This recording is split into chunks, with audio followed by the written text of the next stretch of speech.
Bismillahirrahmanirrahim. In the name of Almighty Allah. Dear students, today we are going to start the Contract Act, lecture number 1. Lecture number 1 is define contract and explain its essentials.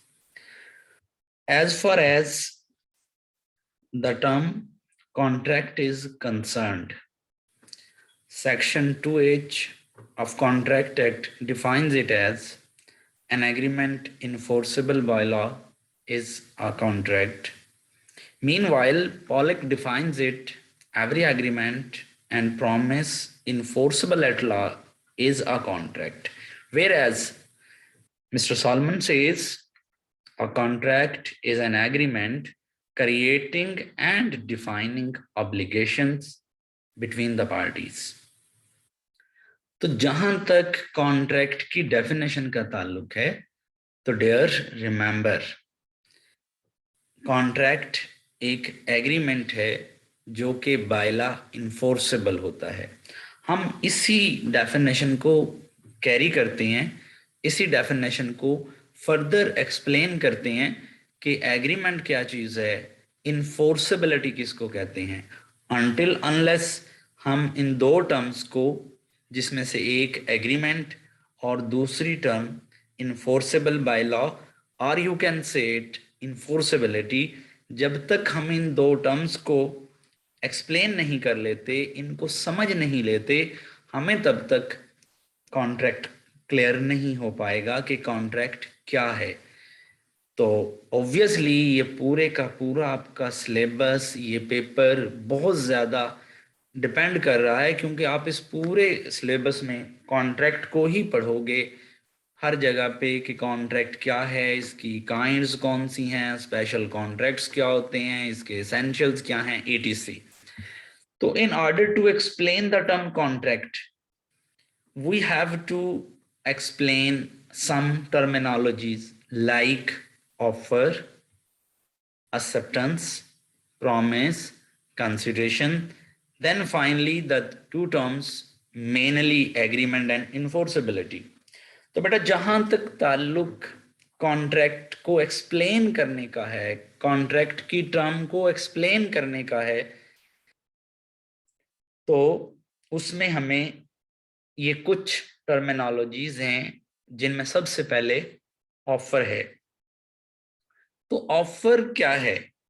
इससे पहले कि हम term contract को explain करें, मैं किसमें parallel आपको example दे देता हूं कि जिस तरह से एक हम टर्म यूज करते हैं डील, एक ले लैंग्वेज में हम डील कहते हैं, मोर पर्टिकुलरली बिजनेस में हम उसको ट्रांजैक्शन कहते हैं, बिजनेस वर्ल्ड में.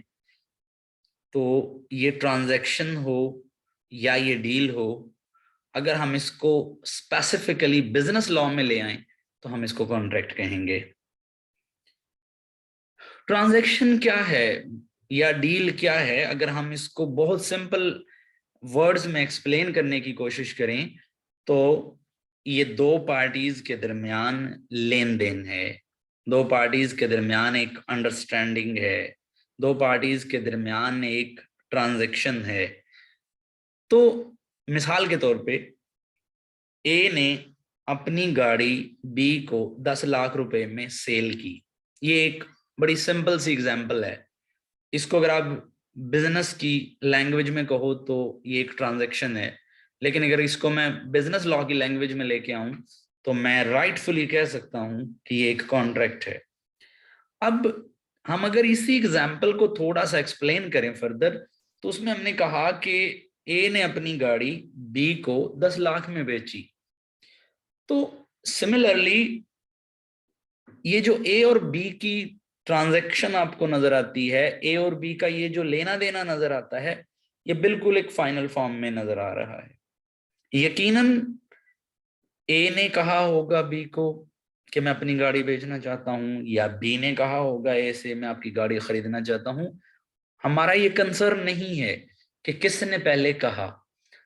एक्चुअली हमने सिर्फ इसमें से ये देखना है कि ये जो स्टेटमेंट्स हैं वेदर वो ए की तरफ से थी या वो बी की तरफ से थी, यानी जिस स्टेटमेंट को एज इट इज एक्सेप्ट किया गया है, जिस स्टेटमेंट को एज इट इज एग्री किया गया है, उस स्टेटमेंट को हम अभी बहुत सिंपली ऑफर कहेंगे। मजीद ऑफर की डिटेल हमें नेक्स्ट लेक्चर्स में मिलेगी, लेकिन मैं सिर्फ एक कॉन्सेप्ट को डेवलप करने के लिए सिर्फ इतना बताता चलूं कि वो स्टेटमेंट वो किसी एक पार्टी की तरफ से हो, लेकिन उस स्टेटमेंट को जब एज इट इज एक्सेप्ट किया जाए, जब उस स्टेटमेंट को एज इट इज कबूल कर लिया जाए, तो मैं फिर ये कह सकता हूं कि वो स्टेटमेंट एक ऑफर थी। जो वो स्टेटमेंट दे रहा था, जिसकी तरफ से वो स्टेटमेंट थी, वो स्टेटमेंट का, वो उस ऑफर का ऑफरर था। अब जब एक स्टेटमेंट एक्सेप्ट हो जाए एज इट इज, तो हम कहते हैं कि इस ऑफर की एक्सेप्टेंस हो गई। तो जैसा आप ये स्क्रीन पे देख रहे हैं, आपके सामने लिखा हुआ है, offer when accepted it becomes a promise. An offer, when accepted, it becomes a promise. So what is promise? You can simply say offer plus acceptance is a promise. Meanwhile, we move to the third one terminology, that is promise. What is promise? Obviously, we have discussed right now, offer when accepted, it is a promise. I mean, if A said to B, I want to sell my car to you, and B agreed, and B said, yes, I will, then it is an acceptance from B. It was an offer from A. A की offer थी, B ने उसको accept किया, तो हम यहाँ पे ये कह सकते हैं कि A और B के दरमियान एक प्रॉमिस हो गया। सो इस प्रॉमिस में जब कंसिडरेशन मिले, यानी promise supported by consideration, this is called an agreement. जैसा कि आपके सामने स्क्रीन पे लिखा गया है कि promise plus consideration is an agreement, तो you can say a promise forming consideration for each other, you can say it as an agreement, or you can say agreement can be defined as promise or set of promises forming consideration for each other is known as an agreement. अब promise तो हमने discuss कर लिया, consideration के word को थोड़ा सा explain यहां पे करते चलते हैं, बाकी ये भी एज यूजुअल ऑफर एक्सेप्टेंस की तरह नेक्स्ट लेक्चर में इन डिटेल आएगा कि कंसिडरेशन क्या।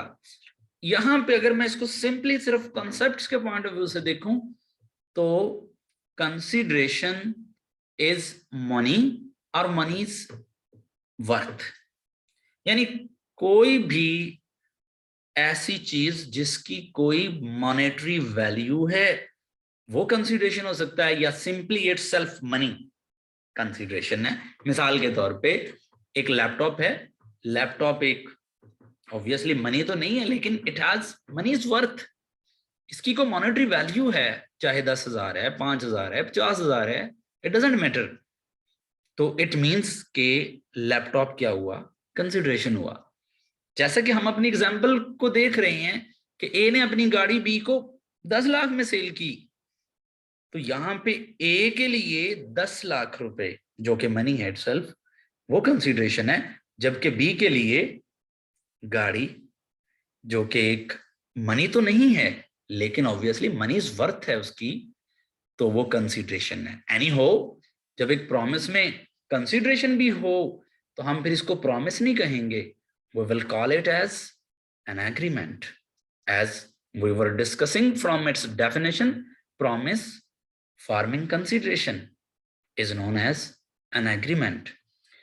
Moving ahead at point number 5, where it is written agreement. Still, offer when it was accepted, it became promise, and when this promise was supported by consideration, it was known as an agreement. And when the same agreement is enforceable by law, you can say it a contract. So the simple, or here the term enforceability is under observation, under consideration, under discussion here. यहां पे हमने अब discuss करना है कि इन्फोर्सेबिलिटी क्या होती है।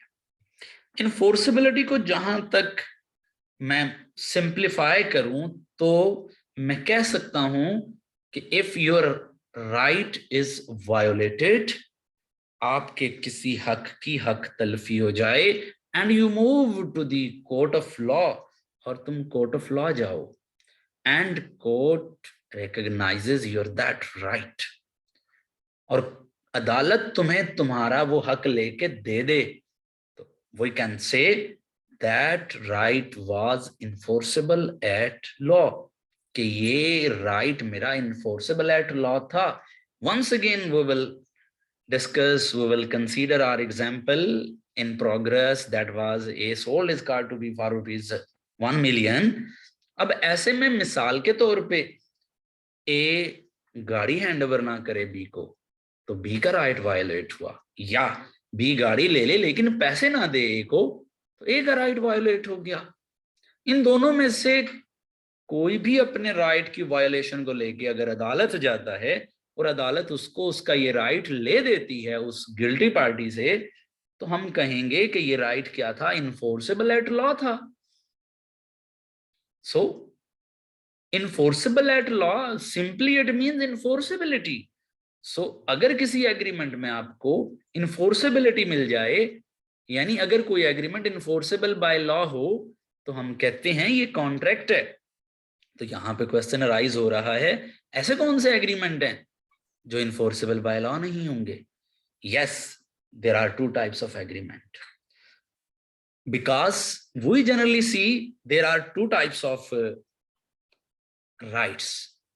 One of them is legal right, other one is social right. Social rights are obviously not protected by law. Social rights by law protected नहीं होते, लेकिन rights तो हैं। मिसाल के तौर पे एक बेटे को एक बाप ने प्रॉमिस किया, if you'll get first position like an exam, you will be given a reward or a pocket money of say 10,000 per month. That was a social arrangement. अगर बेटे को पैसे नहीं मिलते, बेटा कोर्ट ऑफ लॉ में नहीं जा सकता, वो जाके ये नहीं कह सकता कि मेरे फादर ने मेरे साथ ये प्रॉमिस किया था तो अब वो नहीं दे रहे, मैंने वो फर्स्ट पोजीशन ले ली। तो यहां से जो हमें अपेरेंटली नजर आ रहा है उसमें ऐसी कोई अरेंजमेंट नजर नहीं आ रही कि फादर ने खुद को लीगली बाउंड किया है कहीं पे। वो जो राइट वायोलेट हुआ है दैट इज सोशल राइट। अब ये राइट कोर्ट में जाके चैलेंज नहीं हो रहा, तो डेफिनेटली ये राइट इन्फोर्सेबल एट लॉ भी नहीं है। तो इसका मतलब ये हुआ कि ऐसे एग्रीमेंट जिनमें पार्टीज का रिलेशन लीगल होगा तो वो हमारे कमर्शियल या लीगल एग्रीमेंट्स होंगे। वेयर एज मीनवाइल अगर पार्टीज का रिलेशनशिप या आपको सिनेरियो सोशल या डोमेस्टिक नजर आता है, तो यकीनन जो उनमें एग्रीमेंट होगा वो सोशल या डोमेस्टिक एग्रीमेंट होगा। और मैं अभी अभी बता के हटा हूं कि social agreement enforceable at law नहीं होते, जबकि आपके डोमेस्टिक जबकि आपके commercial agreement enforceable at law होते हैं। तो यहां से आपको थोड़ा सा एग्रीमेंट्स की टाइप को भी अंडर कंसिडरेशन लाना होगा, और यही दो उसकी मेजर टाइप्स हैं। अब बहुत क्लियर हो गया हमें कि agreement when enforceable by law it becomes a contract. तो थोड़ा सा हम इस पॉइंट को अगेन देखते हैं डेफिनेशन को। That was an agreement enforceable by law is a contract. तो students, up to here we had concluded the definition of contract, and I hope all of you will get it. Now our question proceeds, what are the essentials of a valid contract? कि एक contract के valid होने के क्या essentials हैं? This is simple. We will continue this as under.